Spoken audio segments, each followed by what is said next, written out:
दिल्ली की पुरानी गली के उस मकान में अक्सर सन्नाटा रहता था।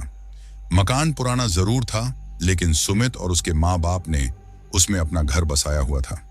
सुमित का शौक अजीब था। वह अक्सर पुराने खिलौने इकट्ठा करता और उन्हें अपने कमरे की शेल्फ पर सजाता। उसके दोस्त मजाक उड़ाते, तेरी उम्र 28 की है और तू अब भी गुड्डे गुड़िया जमा करता है। लेकिन सुमित को परवाह नहीं थी। उसे लगता था कि हर खिलौने में कोई ना कोई याद छिपी होती है। उस दिन जब वह चावड़ी बाजार में घूम रहा था तो उसकी नजर एक पुराने कबाड़ी की दुकान पर गई। चारों तरफ टूटी फूटी घड़ियां, पुराने आईने, फटे कपड़े और जंग लगे खिलौने बिखरे थे।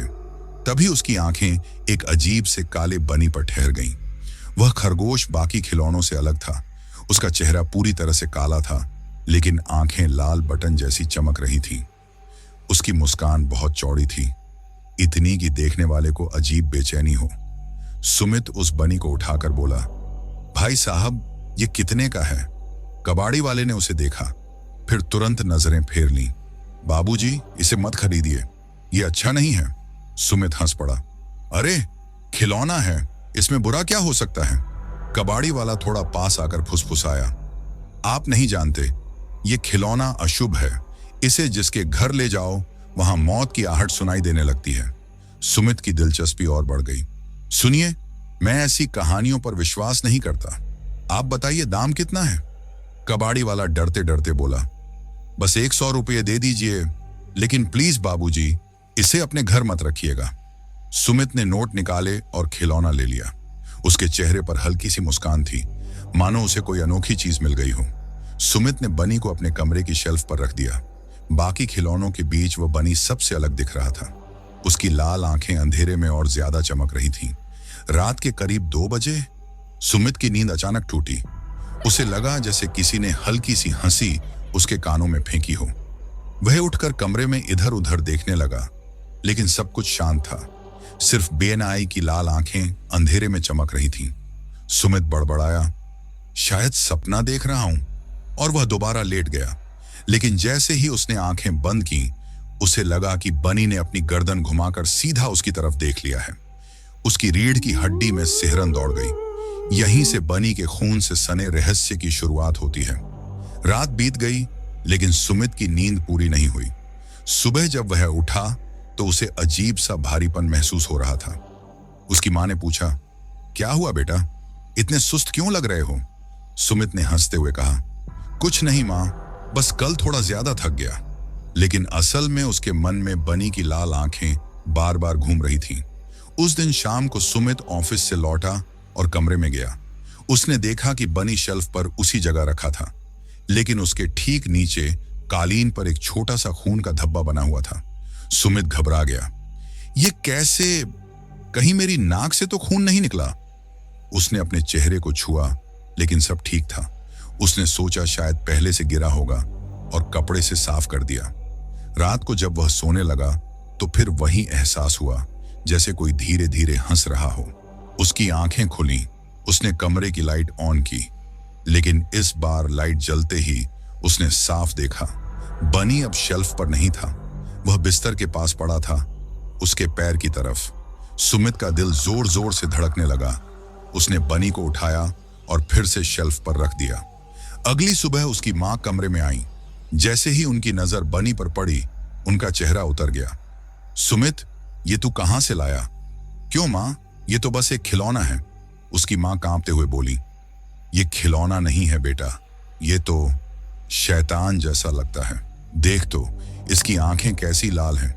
मुझे बिल्कुल अच्छा नहीं लग रहा। सुमित ने हंसकर टाल दिया, अरे मां, आप भी ना हर चीज को भूत प्रेत मान लेती हो। लेकिन मां ने जाते जाते धीरे से कहा, बेटा, अगर मेरी बात मानता है तो इसे घर से बाहर फेंक दे। रात को करीब 3 बजे सुमित की आंख फिर अचानक खुली। उसने महसूस किया कि कोई उसके कमरे में खड़ा है। धीरे धीरे उसने आंखें खोली और देखा, बनी उसके छाती पर बैठा था। उसकी लाल आंखें और पास से चमक रही थीं। सुमित चीखने ही वाला था कि अचानक कमरे की सारी लाइटें अपने आप बंद हो गईं। अंधेरे में बस बनी की हंसी गूंज रही थी। सुमित उस रात चीखते चीखते उठा। उसकी छाती पर पसीना ही पसीना था। लेकिन जैसे ही उसने लाइट ऑन की, बनी फिर से शेल्फ पर बैठा हुआ था, जैसे कभी हिला ही ना हो। सुमित सोच में पड़ गया, क्या मैं सपना देख रहा हूं? लेकिन इतना असली। उसने पानी पिया और किसी तरह दोबारा सो गया। सुबह उसकी मां रसोई में थी। अचानक उन्होंने चीख मार दी। सुमित दौड़कर पहुंचा। फर्श पर दूध गिरा पड़ा था और उनकी हथेली में हल्की सी कट लगी थी, जैसे किसी नुकीली चीज से खरोंच आई हो। क्या हुआ मां? बेटा, मुझे लगा जैसे किसी ने मेरे हाथ को पकड़कर ब्लेड से काट दिया हो, लेकिन यहां तो कोई नहीं था। सुमित ने देखा कि कट के पास खून टपक रहा था और ठीक वहीं रसोई के कोने में बेनाई रखा हुआ था। वह हैरान रह गया। ये यहां कैसे आया? मैंने तो इसे कमरे में रखा था। उसकी मां डर कर कांप गई। बेटा, मैंने कहा था ना, ये अशुभ है, इसे तुरंत घर से निकाल फेंक। लेकिन सुमित फिर भी हंसकर बोला, मां, ये सब इत्तेफाक है। आप डर रही हैं, इसलिए आपको ऐसा लग रहा है। रात आई। सुमित के पिता, जो अक्सर देर रात तक अखबार पढ़ते थे, लिविंग रूम में बैठे थे। करीब 12 बजे उन्होंने आवाज लगाई, सुमित, दरवाजा खुला क्यों है? सुमित भाग कर आया। दरवाजा सचमुच खुला हुआ था, जबकि कुछ देर पहले बंद किया था। जैसे ही दोनों ने दरवाजे की तरफ देखा, सीढ़ियों पर वही बनी रखा था। उसकी लाल आंखें अंधेरे में और ज्यादा चमक रही थी। पिता ने गुस्से में कहा, यह बेकार का खिलौना बार बार यहां वहां कैसे पहुंच जाता है? मैं इसे अभी जला देता हूं। उन्होंने बनी को उठाया और बाहर लेकर गए। सुमित पीछे पीछे था, लेकिन जैसे ही उन्होंने बनी को जलाने के लिए माचिस जलाई, तेज हवा चली और माचिस की लौ बुझ गई। उसी समय बनी के मुंह से हल्की सी आवाज आई, हाँ हाँ हाँ, खून। दोनों के पैरों तले जमीन खिसक गई। पिता ने गुस्से में खिलौना जोर से फेंक दिया। रात करीब 3 बजे। सुमित की मां की चीख से पूरा घर हिल गया। वह दौड़कर कमरे में गया तो देखा, उसकी मां के तकिए पर खून फैला हुआ था। उनकी गर्दन पर किसी तेज पंजे जैसी चोट के निशान थे और कमरे के कोने में बनी बैठा था। उसकी लाल आंखें अब और ज्यादा खून से भीगी हुई लग रही थीं। यहां से बनी की असली खूनी शुरुआत होती है। उस रात घर का माहौल बेहद डरावना हो गया था। सुमित की मां की गर्दन पर जो खरोंचें आई थीं, वो इंसानी नहीं लग रही थीं, मानो किसी जानवर के पंजे से निकली हों। सुमित ने डॉक्टर बुलाया। डॉक्टर ने पट्टी की और बोला, यह चोट गहरी नहीं है, लेकिन अजीब है। ऐसा लगता है जैसे किसी ने नाखून से खुरचा हो। डॉक्टर के जाते ही सुमित की मां रोने लगी। बेटा, मैं कह रही हूं, यह सब उस बनी की वजह से हो रहा है। इसे फेंक दे, वरना कोई अनर्थ होगा। लेकिन सुमित अब भी मानने को तैयार नहीं था। मां, यह बस तुम्हारा वहम है। रात को करीब 11 बजे उसके पिता फिर वहीं बनी लेकर आ गए। अब बहुत हो गया, यह खिलौना हमारे घर में खून बहा रहा है। मैं इसे अभी खत्म कर दूंगा। उन्होंने बनी को आंगन में रखा और लोहे की रॉड उठाई, जोर से वार किया। थक। लेकिन अजीब बात यह थी कि बनी पर एक खरोंच तक नहीं आई, जैसे वह किसी लोहे या पत्थर का बना हो। पिता हैरान रह गए। ये क्या खिलौना है या पत्थर? सुमित ने डरते डरते कहा, पापा, रहने दीजिए, शायद सचमुच इसमें कुछ अजीब है। लेकिन तभी बनी की लाल आंखें और चमक उठी। उसकी चौड़ी मुस्कान धीरे धीरे फैलने लगी और अचानक वह खुद ब खुद हिलने लगा। सुमित और उसके पिता सन्न रह गए। बनी धीरे धीरे चलकर आंगन के बीचों बीच खड़ा हो गया। उसके मुंह से खुरदुरी आवाज निकली, खून चाहिए, खून। अचानक तेज हवा चली, आसमान में बादल गरजने लगे और अगले ही पल बनी ने छलांग लगाई और उसके पिता की गर्दन पर झपट पड़ा। सुमित चीखा, पापा! पिता गिर पड़े। उनकी गर्दन से खून का फव्वारा निकल रहा था। बनी अपने नुकीले दांतों से उनकी नसें चबा रहा था। पूरे आंगन में खून की गंध फैल गई। सुमित पत्थर की तरह जड़ हो गया। उसकी आंखों के सामने उसका पिता तड़प तड़प कर मर गया। बनी ने खून पीने के बाद धीरे धीरे अपना मुंह उठाया। उसकी लाल आंखें अब और भी खौफनाक लग रही थीं। उसने सुमित की तरफ देखा और मुस्कुराया। कुछ देर बाद सब कुछ शांत हो गया। बनी फिर से उसी जगह जाकर बैठ गया जहां पहले रखा था, मानो कुछ हुआ ही ना हो। सुमित की मां ने अपने पति की लाश देखकर चीख मार दी, हाय राम, ये क्या हो गया? सुमित बुरी तरह कांप रहा था। अब उसे समझ आ गया था, यह कोई आम खिलौना नहीं, बल्कि खूनी शैतान है। अब घर पर पहला खून हो चुका था और यह तो बस शुरुआत थी। सुमित के पिता की मौत के बाद घर में मातम छा गया। रिश्तेदार आए, रो धोकर चले गए। डॉक्टर और पुलिस ने मौत को दिल का दौरा कहकर फाइल बंद कर दी, क्योंकि किसी ने नहीं देखा था कि असल में क्या हुआ था। लेकिन सुमित जानता था, उसने अपनी आंखों से देखा था कि बनी ने अपने पिता की गर्दन फाड़ी थी। उसकी मां दिन रात रो रही थी। बेटा, मैंने कहा था ना, यह खिलौना अशुभ है। तेरा बापू भी चला गया, अब तो इसे घर से निकाल फेंक। सुमित ने बनी को उठाया और कई बार बाहर फेंकने की कोशिश की, लेकिन अजीब बात यह थी कि हर बार बनी फिर से कमरे में लौट आता। कभी बिस्तर पर, कभी शेल्फ पर, कभी दरवाजे के पास। यह देखकर सुमित का दिमाग सुन्न हो गया। ये आखिर चाहता क्या है? मौत के बाद पड़ोसी भी अजीब बातें करने लगे। शर्मा आंटी बोली, सुमित बेटा, तेरे घर से रात रात भर अजीब आवाजें आती हैं, हंसी की और किसी के चीखने की। एक और पड़ोसी बोला, तेरे पापा तो अच्छे खासे थे, अचानक कैसे चले गए? जरूर तेरे घर में कोई अशुभ चीज है। सुमित चुप रहा। उसे डर था कि अगर वह सच बताएगा तो लोग उसे पागल समझेंगे। रात को लगभग 2 बजे पड़ोस के मिश्रा अंकल घर लौट रहे थे। उनका घर सुमित के मकान से बिल्कुल सटा हुआ था। उन्होंने अचानक देखा, सुमित के आंगन में कोई काली परछाई घूम रही है। उन्होंने सोचा शायद सुमित होगा और आवाज लगाई, अरे सुमित, इतनी रात को जाग रहा है? लेकिन अगले ही पल परछाई सीधा मिश्रा अंकल पर झपट पड़ी। वह और कोई नहीं, वही बनी था। उसकी लाल आंखें अंधेरे में चमक रही थीं। उसने मिश्रा अंकल की टांगों में काट लिया। मिश्रा अंकल जोर जोर से चीखने लगे, बचाओ बचाओ! पड़ोसी इकट्ठा हो गए, लेकिन जब तक लोग पहुंचते बनी गायब हो चुका था। मिश्रा अंकल जमीन पर पड़े तड़प रहे थे। उनकी टांग से खून की धारा बह रही थी। घाव ऐसा था जैसे किसी ने लोहे के पंजे से मांस नोच डाला हो। अब पूरा मोहल्ला सहम गया था। लोग आपस में फुसफुसाने लगे, इस घर में कुछ गड़बड़ है, काली ताकत है, यहां रहना खतरनाक है। सुमित की मां रोते हुए बोली, देख बेटा, अब तो पड़ोसी भी शिकार बनने लगे। यह खिलौना रुकने वाला नहीं है। सुमित ने धीरे से कहा, मां, अब मुझे इसकी असली सच्चाई पता करनी ही होगी। यह आखिर आया कहां से है?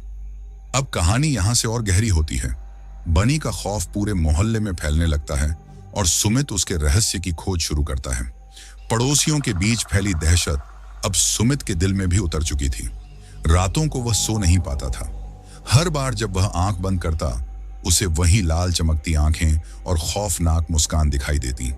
उसकी मां लगातार कहती, बेटा, यह खिलौना हमारे लिए मौत है, इसे कहीं दूर फेंका। लेकिन सुमित समझ चुका था, फेंकने से कोई फायदा नहीं। बनी हमेशा लौट आता है। सुमित को याद आया कि यह बनी उसने कबाड़ी वाले से खरीदा था। शायद वही कुछ बता सके। अगले दिन वह उसी छावड़ी बाजार की तंग गलियों में गया, लेकिन जब उसने उस दुकान को ढूंढा तो वहां दुकान ही नहीं थी, सिर्फ एक जली हुई दीवार खड़ी थी। उसने आसपास के दुकानदारों से पूछा, भाई साहब, यहां एक बूढ़े कबाड़ी की दुकान नहीं थी? एक दुकानदार ने कहा, हाँ थी, लेकिन वो दुकान तो सालों पहले जल गई थी। उस आग में बूढ़ा कबाड़ी भी मर गया। सुमित के पैरों तले जमीन खिसक गई। लेकिन मैंने तो अभी पिछले हफ्ते उससे खिलौना खरीदा था। दुकानदार ने अजीब नजरों से देखा। क्या कह रहे हो? वो बूढ़ा तो 10 साल पहले मरा था। सुमित की सांसें रुकने लगी। क्या मतलब? उसने किसी मरे हुए आदमी से यह खिलौना खरीदा था? वह घर लौटा और सीधे बनी के पास गया। खिलौने को उठाकर गौर से देखा। उसकी पीठ पर धुंधले अक्षरों में कुछ लिखा हुआ था, ब्लड कर्स 1978। सुमित के रोंगटे खड़े हो गए। इसका मतलब यह खिलौना किसी शाप से जुड़ा है। रात को उसने अपने पिता की अलमारी खंगालनी शुरू की, शायद कोई सुराग मिले। वहां उसे एक पुरानी डायरी मिली जो उसके दादाजी की थी। डायरी के पन्नों में एक जगह लिखा था, 1978 में हमारे मोहल्ले में एक पागल खिलौना बनाने वाला रहता था। वह बच्चों के लिए खिलौने बनाता था, लेकिन कोई भी बच्चा उन खिलौनों से खेल नहीं पाता, क्योंकि वे हमेशा खून से सने रहते थे। लोग कहते थे उसने काला तंत्र किया था। एक दिन मोहल्ले के लोगों ने गुस्से में उसे मार डाला, लेकिन मरते समय उसने कसम खाई, मेरे खिलौनों से खेलने वाला हर घर खून में डूबेगा। सुमित की आंखें फटी रह गईं। डायरी में आगे लिखा था, उस खिलौना बनाने वाले का सबसे खास खिलौना था काले रंग का बनी। कहते हैं उसमें उसकी आत्मा बसी है। अब सब कुछ साफ हो चुका था। सुमित ने जिस बनी को खरीदा था वह वही शापित खिलौना था जिसमें उस पागल खिलौना बनाने वाले की आत्मा कैद थी। सुमित बुदबुदाया, तो ये खिलौना इंसान नहीं बल्कि उस शैतान की रूह है। उसी वक्त कमरे में धीमी हंसी गूंज उठी। हाँ हाँ हाँ, अब तू मुझे जान गया तो अगला शिकार तू ही होगा। सुमित ने कांपते हुए पीछे मुड़कर देखा। बनी अपनी जगह से उठ खड़ा हुआ था। सुमित अब सब कुछ जान चुका था। बनी कोई खिलौना नहीं बल्कि उस पागल खिलौना बनाने वाले की आत्मा थी जिसे 1978 में लोगों ने मार डाला था। उसकी आत्मा अब हर उस घर को खून से भरने आई थी जो उसे अपनाता। उस रात माहौल बहुत भारी था। आधी रात होते ही सुमित ने अपने कमरे का दरवाजा बंद कर लिया और मां के साथ बैठ गया। दोनों ने सोचा अगर दोनों साथ रहेंगे तो डर कुछ कम होगा। लेकिन करीब 2 बजे कमरे की खिड़की अपने आप खुल गई। तेज हवा अंदर आई और टेबल पर रखा बनी नीचे गिर गया। धीरे धीरे उसने अपने पैरों से चलना शुरू कर दिया। उसकी लाल आंखें अंधेरे में जलती मशाल की तरह चमक रही थीं। मां ने कांपते हुए सुमित का हाथ पकड़ लिया। बेटा, ये हमें मार देगा। अचानक बीएनआई ने चीख जैसी हंसी निकाली। हाँ हाँ हाँ, खून चाहिए, औरत का खून।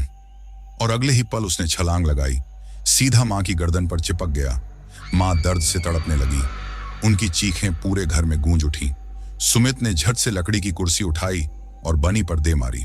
बनी मां से अलग हुआ, लेकिन उसकी नुकीली दांतों से मां की गर्दन बुरी तरह फट चुकी थी। खून फर्श पर बहने लगा। मां की चीखें सुनकर पड़ोसी दौड़कर आ गए। जब उन्होंने दरवाजा खोला तो जो दृश्य देखा, उनकी रूह कांप गई।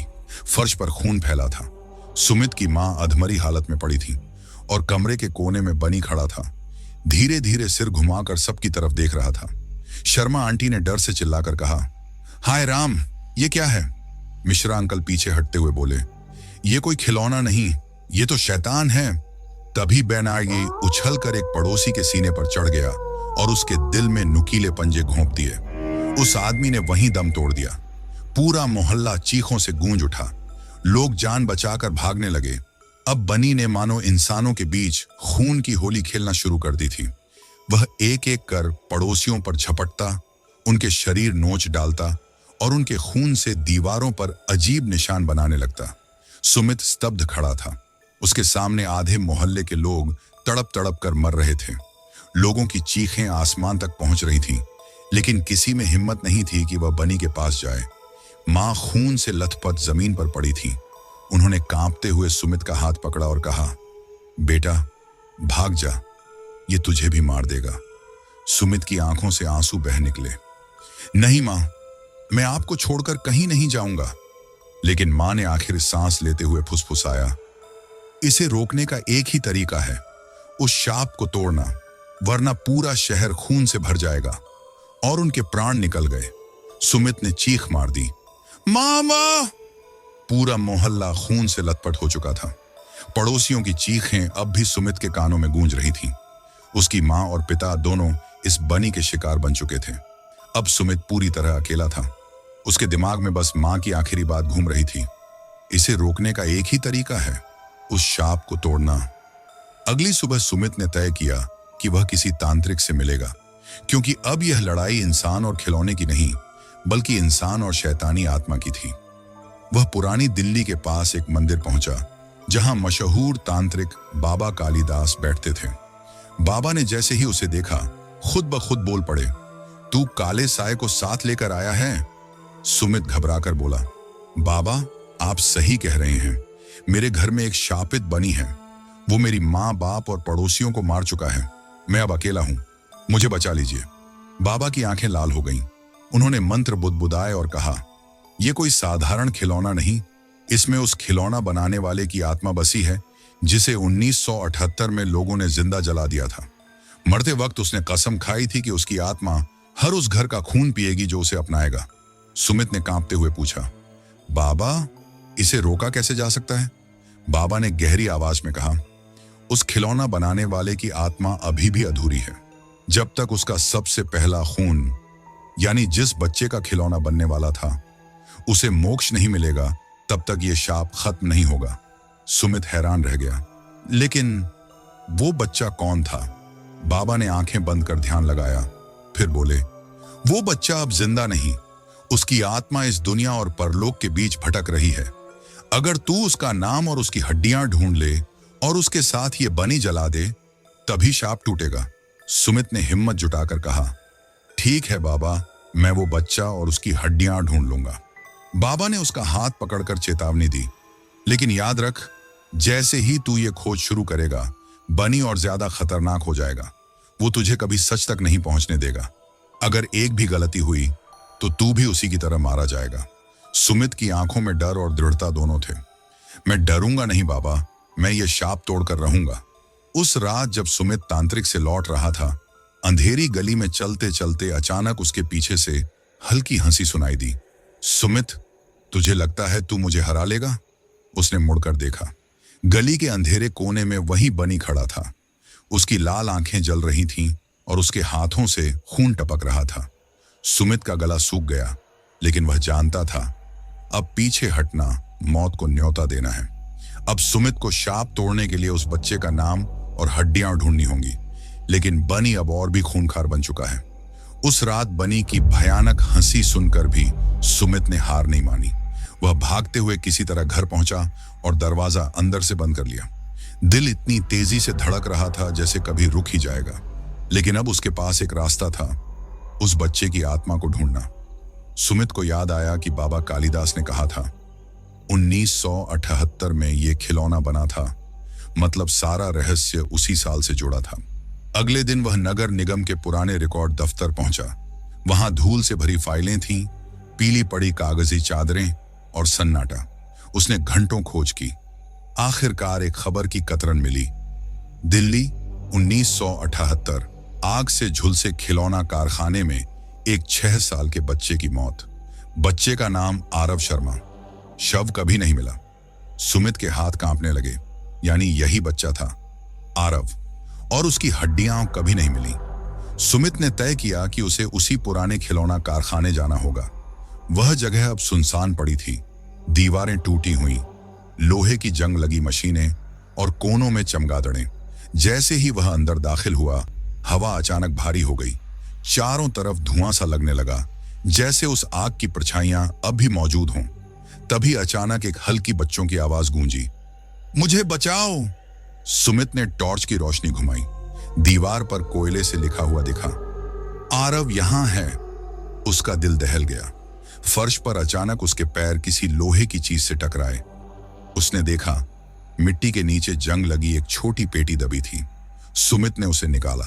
जैसे ही खोला, उसमें बच्चों की हड्डियों के टुकड़े और एक छोटा सा जल चुका स्कूल बैग रखा था।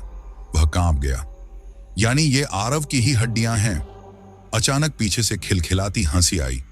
हाँ, तुझे लगता है तू आरव को आजाद कर पाएगा? सुमित ने मुड़कर देखा। बनी वहीं खड़ा था, लेकिन अब उसका आकार बड़ा हो चुका था। उसकी ऊंचाई किसी इंसान जितनी थी और उसके दांत खून से भीगे हुए थे। उसकी आंखें आग की तरह चमक रही थीं। बनी गर्जा, आरव मेरा है, उसकी आत्मा मेरी ताकत है। अगर तूने उसे छुड़ाने की कोशिश की तो तेरी लाश भी यहीं सड़ेगी। सुमित ने हिम्मत जुटाई, आरव की हड्डियां कसकर पकड़ी और जोर से चिल्लाया, नहीं, अब ये लड़ाई आखिरी होगी। सुमित कांपते हाथों से आरव की हड्डियों वाली पेटी उठाए भागा। पीछे से बनी की भयानक हंसी गूंजती रही। भाग ले सुमित, लेकिन याद रख, तुझे मैं कहीं भी ढूंढ लूंगा। सुमित उसी रात सीधे बाबा कालिदास के पास पहुंचा। उसने रोते हुए सब बताया और आरव की हड्डियों वाली पेटी उनके सामने रख दी। बाबा ने आंखें बंद करके गहरी सांस ली और बोले, सही समय पर सही काम किया है बेटे। आरव की आत्मा इसी हड्डी से बंधी हुई थी। अब अगर इसे अग्नि और मंत्रों के साथ मुक्त कर दिया जाए तो वो शांति पा जाएगा। सुमित ने राहत की सांस ली, लेकिन बाबा ने आगे कहा, पर एक समस्या है। बनी इतनी आसानी से आरव को जाने नहीं देगा। वह तुझ पर और मुझ पर हमला करेगा, तुझे मौत की हद तक डराएगा। सुमित ने दांत भींचते हुए कहा, मैं तैयार हूं बाबा, बस आरव की आत्मा को मुक्त कर दो। अगली रात बाबा ने अपने आश्रम के बीचों बीच एक बड़ा यज्ञ कुंड तैयार किया। चारों तरफ लाल धागे, मंत्रों की रक्षा रेखाएं और बीच में आग की लौ जल रही थी। आरव की हड्डियों वाली पेटी यज्ञ कुंड के पास रखी गई। बाबा ने गंभीर स्वर में कहा, सुमित, जैसे ही मैं मंत्र शुरू करूंगा बनी आएगा। तुझे हिम्मत नहीं हारनी है। अगर तू भाग गया तो हम सब मारे जाएंगे। सुमित ने सिर हिलाया। बाबा ने मंत्रोच्चार शुरू किया। आग की लौ अचानक तेज हो गई। हवा में अजीब सी गंध भर गई और तभी दीवारें कांप उठीं। काले धुएं के बीच से बनी प्रकट हुआ, लेकिन अब वह किसी खिलौने जैसा नहीं था। उसका शरीर इंसान जितना बड़ा, चेहरा दरिंदगी से भरा और हाथों में लंबे नुकीले पंजे थे। उसकी आंखें लाल अंगारों की तरह जल रही थीं। वह गर्जा, बंद करो ये ढोंग। कालिदास, आरव मेरा है और सुमित, तू अब मेरे पंजों से बच नहीं पाएगा। बाबा मंत्र पढ़ते रहे, लेकिन बनी ने अचानक हमला किया। उसने अपनी पंजेदार उंगलियों से रक्षा रेखा पर वार किया। जमीन फटने लगी। आग की लपटें हवा में उछल पड़ी। सुमित डर से कांप रहा था, लेकिन उसने बाबा की बातें याद की। वह आरव की पेटी को कसकर पकड़े रहा और जोर से चिल्लाया, आरव, अगर तू यहां है तो सुन, मैं तुझे आजाद करने आया हूं। तू अब अकेला नहीं है। तभी यज्ञ कुंड की आग और तेज भड़क उठी। लपटों के बीच उसे एक मासूम बच्चे की परछाई दिखाई दी। वह आरव था। उसकी आंखों से आंसू बह रहे थे। बाबा चिल्लाए, सुमित, हड्डियां आग में डाल दो, जल्दी। सुमित कांपते हुए आगे बढ़ा, लेकिन तभी बनी ने उस पर झपट्टा मारा और उसकी गर्दन पकड़ ली। उसके तेज दांत उसके कान के पास आ गए। बनी फुफकारा, अगर तूने हड्डियां आग में डाली तो मैं तुझे चीर डालूंगा। सुमित की सांसें रुक रही थीं। अब उसे फैसला लेना था, अपनी जान बचाए या आरव को आजाद करे। बनी ने सुमित की गर्दन जकड़ रखी थी। उसकी आंखें अंगारों की तरह चमक रही थीं और उसकी सांस से सड़े मांस की गंध आ रही थी। तू मेरी शिकार है सुमित। आरव भी मेरा था और अब तू भी मेरा होगा। सुमित की सांसें रुक रही थीं। उसकी आंखें यज्ञ कुंड की जलती लपटों पर टिक गईं, जहां आरव की आत्मा कांपती हुई खड़ी थी। सुमित ने पूरी ताकत से बनी को धक्का दिया और चिल्लाया, नहीं, अब बहुत हुआ। उसने अपनी सारी हिम्मत जुटाई और हड्डियों वाली पेटी को कसकर पकड़ लिया। वह आग की ओर भागा। बनी पीछे से गरजा और उस पर झपटा, लेकिन तभी बाबा ने जोर से मंत्र पढ़ा। आग की लपटें अचानक ऊंची हो गईं और बनी पीछे की ओर धकेला गया। सुमित ने बिना समय गंवाए पेटी को यज्ञ कुंड में फेंक दिया। जैसे ही हड्डियां आग में गिरीं, भयानक चीख गूंजी। वह आरव की चीख नहीं थी, वह बनी की थी। उसका पूरा शरीर तड़पने लगा। उसकी खाल जलने लगी और उसका आकार सिकुड़ता चला गया। उसकी आंखें पिघलते लावे की तरह बहने लगी। नहीं नाबाम, तूने मेरा शिकार छीन लिया। सुमित, मैं वापस आऊंगा। सुन ले, मैं वापस आऊंगा। और फिर बनी धुएं और राख में बदलकर हवा में विलीन हो गया। आग की लपटों से एक हल्की सी रोशनी निकली। आरव की आत्मा सामने खड़ी थी। वह मुस्कुराया। उसकी आंखों से आंसू गिर रहे थे। धन्यवाद भैया। सुमित ने कांपते हुए हाथ बढ़ाया, लेकिन आरव की आत्मा धीरे धीरे हवा में घुल गई और गुम हो गई। कमरे में अचानक शांति छा गई। बाबा ने गहरी सांस ली और बोले, समाप्त हो गया। आरव अब आजाद हो गया है। लेकिन सुमित, तूने जो सुना उसे हल्के में मत लेना। बनी जैसी आत्माएं पूरी तरह नहीं मरती। वे छाया में छिपी रहती हैं और सही समय का इंतजार करती हैं। सुमित थककर जमीन पर गिर पड़ा। उसकी आंखें भारी थीं, लेकिन दिल हल्का हो चुका था। आरव की आत्मा अब शांति पा चुकी थी। आश्रम के कोने में जहां राख गिरी थी, वहां जमीन पर एक काली राख से बनी आकृति दिखाई दी, बिल्कुल खरगोश के कान जैसी। अनुष्ठान पूरा हो चुका था। आग बुझ चुकी थी और आश्रम में सिर्फ राख की गंध रह गई थी। सुमित थका हारा बाबा के सामने बैठा था। सुमित, क्या अब सब खत्म हो गया बाबा? क्या अब आरव चैन से सो पाएगा? बाबा गंभीर स्वर में, हाँ बेटा, आरव मुक्त हो चुका है, लेकिन तुझे हमेशा सावधान रहना होगा। कुछ आत्माएं कभी पूरी तरह नहीं मरती। कुछ दिन बाद सुमित अपने गांव लौटा। गांव वाले हैरान थे कि वह जिंदा कैसे लौट आया। सबको लगा कि अब उसकी जिंदगी सामान्य हो जाएगी, लेकिन सुमित की आंखों में हमेशा थकान और डर बना रहता था। रात को उसे अक्सर वही खरगोश जैसी लाल आंखें दिखाई देती। कभी खिड़की पर, कभी आईने में। एक रात जब सब सो चुके थे, सुमित अचानक जाग गया। उसे लगा जैसे कोई उसके कमरे में घूम रहा हो। उसने टॉर्च जलाई, लेकिन वहां कुछ नहीं था। फिर उसकी नजर दीवार पर गई। दीवार पर राख से बनी आकृति थी, बिल्कुल खरगोश के कानों जैसी। सुमित का दिल जोर से धड़कने लगा। उसने घबरा कर आंखें बंद कर लीं और बुदबुदाया, ये बस मेरा भ्रम है, बस सपना है। लेकिन तभी कमरे में बच्चों जैसी हंसी गूंजी। हाँ हाँ हाँ हाँ, तू सोचता है मैं चला गया, मैं तो तेरे साथ ही हूं सुमित। सुमित पसीने पसीने हो गया। वह बिस्तर से उठकर दरवाजा खोलना चाहता था, लेकिन दरवाजा अटक गया। उसकी सांसें तेज होने लगी। आईने में उसने अपनी परछाई देखी, लेकिन वह उसकी परछाई नहीं थी, वह बनी था। काले खरगोश के कान, लाल चमकती आंखें और खून से सना मुंह। आईना खुद ब खुद फट गया और उसके टुकड़े चारों ओर बिखर गए। सुमित चीख उठा। गांव वाले अगली सुबह सुमित के घर पहुंचे। दरवाजा अंदर से बंद था। जब उन्होंने तोड़ा तो अंदर का मंजर देख सबके होश उड़ गए। कमरे की दीवारों पर राख से एक ही वाक्य लिखा था, मैं वापस आ गया हूं। और सुमित कहीं नहीं मिला। सिर्फ फर्श पर लाल धब्बे और टूटे आईने के टुकड़े पड़े थे। गांव वालों ने मान लिया कि सुमित भी आरव की तरह गायब हो गया। लेकिन रात को गांव के बच्चों ने कहा कि उन्होंने खेतों में एक अजीब परछाई देखी, खरगोश के कानों वाली, और उसकी आंखें खून जैसी लाल थीं। कहानी यहीं खत्म होती है, लेकिन सवाल यह है, क्या आत्मा सच में खत्म हुई थी या फिर खूनी बनी अब किसी और शिकार की तलाश में है?